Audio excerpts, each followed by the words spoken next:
Imagine fleeing a war zone with your gravely ill child, only to watch your hospital get bombed days later. This is the brutal reality unfolding in Gaza right now. The sky was finally open. For the first time in months, a group of young Palestinian children saw the world beyond the rubble and smoke of Gaza. Some of them are battling cancer. One little girl, Sama, just 9 years old, has a brain tumor. Her words? Horrible. No words can describe how horrible it is. These children, accompanied by their parents, have just escaped a nightmare. After months of airstrikes, hunger, and fear, they've been flown out to Jordan for urgent medical treatment. For them, this journey brings a glimmer of hope. But back in Gaza, the destruction hasn't stopped. In fact, it's only getting worse. Cut to maps and visuals showing Khan Younis and Jabalia refugee camp. Overnight, Israeli airstrikes intensified, hitting the southern city of Khan Younis and the Jabalia refugee camp in the north. At least 26 Palestinians were killed in Khan Younis alone. Across Gaza, more than 100 people are believed to have died in just the past few days. The Israeli military says it warned people to evacuate, but where can they go when nearly every corner of Gaza has become a battlefield? Footage? Hospital corridor filled with patients, staff overwhelmed. Hospitals like Nasser Hospital in Khan Younis are overwhelmed. The morgues are full, the hallways are crowded with the injured. There's a severe shortage of medicine, supplies, and even the basics needed to perform surgeries. Medical staff are being forced to turn patients away, not out of choice, but because the conditions are simply too dangerous. Cut to CCTV footage of a hospital strike.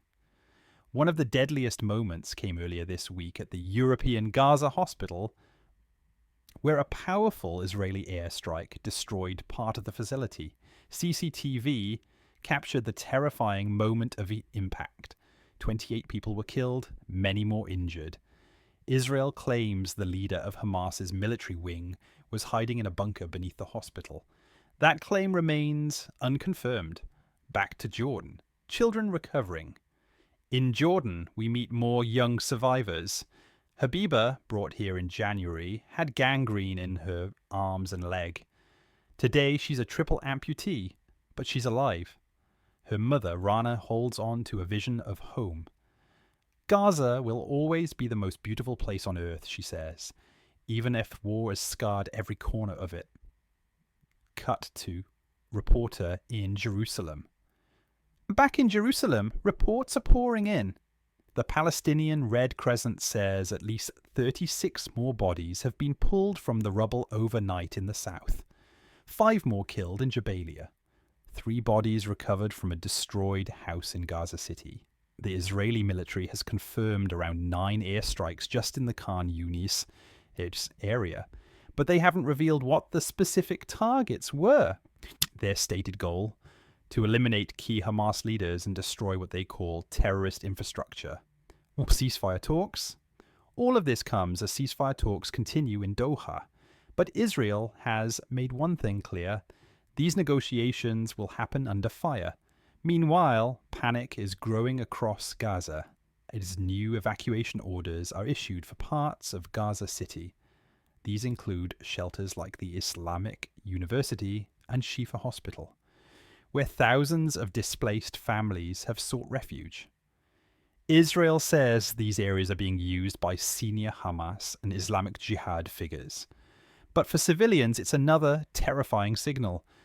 There may be no safe place left to go. Closing scene: children in Jordan playing.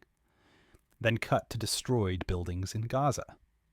As some children take their first steps toward recovery, countless others remain trapped in a war zone with no end in sight. For families in Gaza, life hangs in the balance every single day.